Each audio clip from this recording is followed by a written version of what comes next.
सम्पूर्ण नमस्कार। म रजित राउत, आइक्यू प्रशिक्षक। आज फेरि तपाईको माझ मैले एउटा प्रतिशतसँग सम्बन्धित दुईवटा आइक्यू क्वेसन लिएर आएको छु। एउटा मैले यहाँ तपाईले सजीकरण गर्दिन्छु, अर्को तपाईले कमेन्ट गर्नुपर्ने रहेछ यसको। अब यहाँ के भनिएको छ क्वेसनलाई ध्यान दिएर सुन्नु होला। एउटा आयतको लम्बाइ र चौडाइ क्रमशः 20% र 30% ले बढाउँदा क्षेत्रफलमा कति प्रतिशत वृद्धि हुन्छ अथवा घट्छ।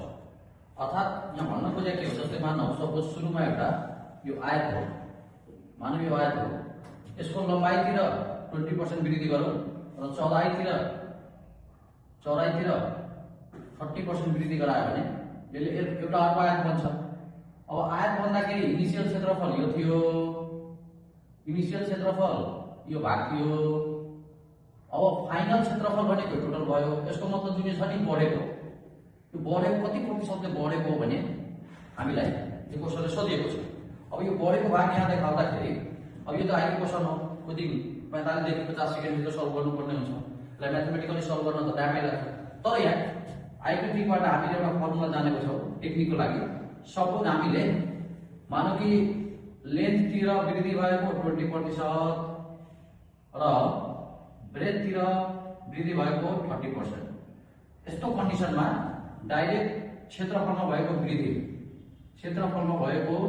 वृद्धिको फर्मुला हुन्छ L plus B plus L into B by 100।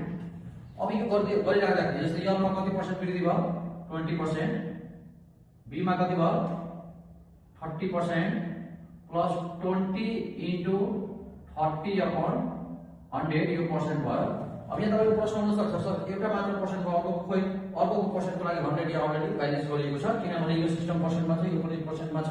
यहाँ दुईटाको पर्सेन्ट दियो भने एडिङ गर्न गाह्रो हुन्छ। त्यसैले एउटाको पर्सेन्टलाई कन्भर्ट गरेर 20/100 गरिएको, अर्को 30% छँदैछ।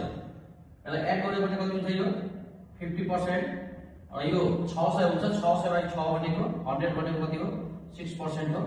त्यो दुईटालाई एड गर्यो भने कति हुन्छ तपाईको 56%। 56% यसको राइट एन्सर हो, जुन कि अप्सन बी मा छ। यसै प्रकारले तपाईले यहाँ अर्को एउटा क्वेसन छ, यसको तपाईले गरेर कमेन्ट गर्नुपर्ने हुन्छ। यदि सल्भ भएन भने कमेन्ट गर्यो भने म यसमा पनि एउटा भिडियो बनाइदिन्छु।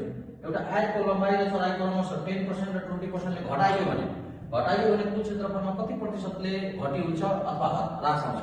अब यहाँ गर्दाखेरि दुईटी माइनस हुँदाखेरि जस्तै यसमा तपाईले एउटा कन्सेप्ट के बुझ्नुपर्छ। पहिला यो एउटा आयत थियो, यो एउटा आयतको बनाइएको छ। अब यसको लेन्थतिर पनि घटाइयो र ब्रेथतिर पनि घटाइयो। मानव घटाउँदाखेरि त अलिक छोटो हुन्छ नि त, घटाइयो यो घटाइयो। यसको मतलब जुन पहिलाको इनिसियल पुरै थियो, अब यति भयो नि, यति यो कतिले घट्यो त। अब घटाखेरि पक्का माइनसमा आउनु पर्ने हुन्छ। अब यो सल्भ गर्दाखेरि यदि एन्सर माइनसमा आयो भने जति माइनसमा आउँछ त्यति पर्सेन्टले घटेको फिलिङ हुन्छ र त्यो एन्सर हुन्छ।